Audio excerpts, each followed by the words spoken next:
Finally তোমাদের সবার জন্য দারুণ খুশির খবর। তোমরা অবশ্যই জানো গত কিছুদিন আগে তোমাদের একটা আপডেট দিয়েছিলাম, যেখানে বলেছিলাম পঞ্চায়েত দপ্তরের তরফে 6,652টি পোস্টের জন্য খুব শীঘ্রই আবেদন প্রক্রিয়া শুরু হবে, অফিসিয়াল নোটিফিকেশন পাবলিশ করা হবে এবং তার সঙ্গে সঙ্গে বলেছিলাম এর জন্য কিন্তু একটা নতুন পোর্টাল চালু করা হবে এবং সেই অনুযায়ী এখানে নতুন পোর্টাল চালু করা হয়েছে। তার সঙ্গে সঙ্গে এখানে তোমাদের প্রতিটি পোস্টের নাম উল্লেখ করা রয়েছে এবং প্রতিটি পোস্টের জন্য তোমরা কারা কারা এলিজিবল সেই সংক্রান্ত অফিসিয়াল নোটিফিকেশন পাবলিশ করা হয়েছে।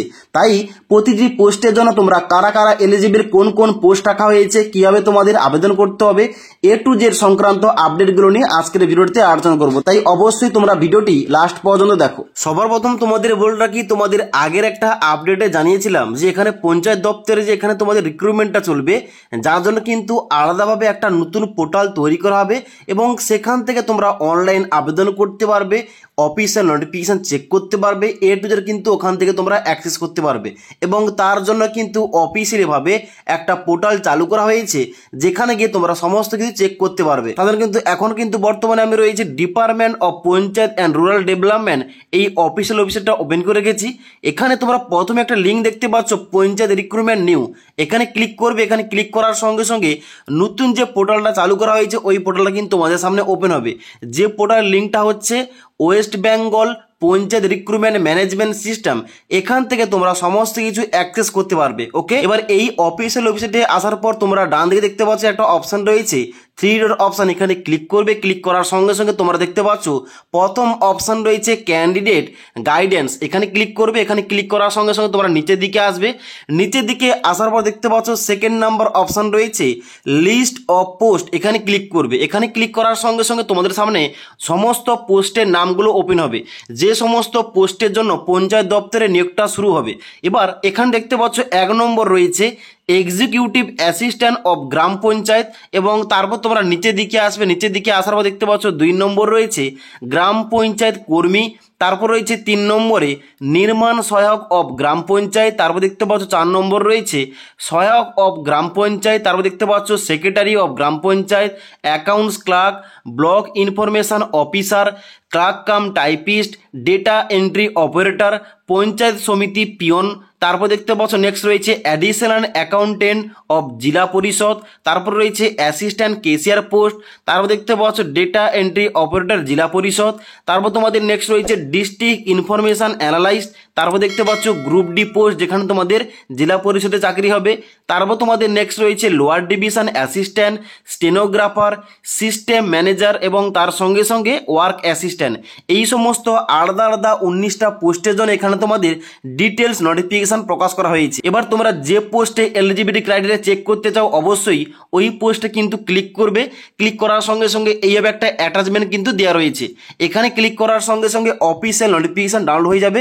সেখান থেকে তোমরা চেক করতে পারো ওই পোস্টের জন্য ডিটেলস এলিজিবিলিটি কি রাখা হয়েছে কিংবা কারা কারা তোমরা আবেদন করতে পারবে। এবার আমি তোমাদের এই গ্রাম পঞ্চায়েত কর্মীর জন্য অফিসিয়াল নোটিফিকেশন ডাউনলোড করে তোমাদের দেখাচ্ছি এখানে তোমরা কারা কারা এলিজিবল আবেদন করতে পারবে। এবার অনস্ক্রিন দেখতে পাচ্ছ গ্রাম পঞ্চায়েত কর্মীর জন্য অফিসিয়াল নোটিফিকেশনটা ওপেন করে রেখেছি, যেখানে তোমাদের প্রথমে বলা হচ্ছে এলিজিবিলিটি ক্রাইটেরিয়া।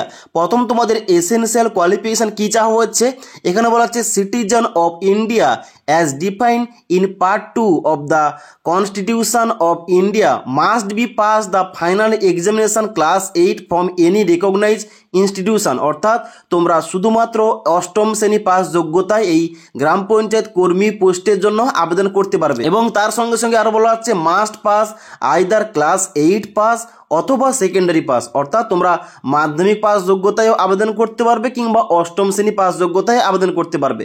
যেখানে তোমাদের নিচে এজ লিমিট সম্বন্ধে বলা হচ্ছে, এখানে বলা হচ্ছে কি অবশ্যই তোমাদের কিন্তু প্রতিটা ক্যাটাগরি অনুযায়ী এখানে ভাগ ভাগ করে দেওয়া রয়েছে। তোমরা যারা EWS ক্যাটাগরি তোমাদের এজ লিমিট কিন্তু এখানে চেক করা হবে 18 থেকে 40 বছরের মধ্যে, OBC A হলে 18 থেকে 43 বছরের মধ্যে, OBC B হলে same age limit, ST category হলে তোমাদের কিন্তু এখানে এজ লিমিট রয়েছে 18 থেকে 35 বছরের মধ্যে, এবং এসসি ক্যাটাগরি হলে তোমাদের এজ লিমিট রয়েছে 18 থেকে 35 বছরের মধ্যে।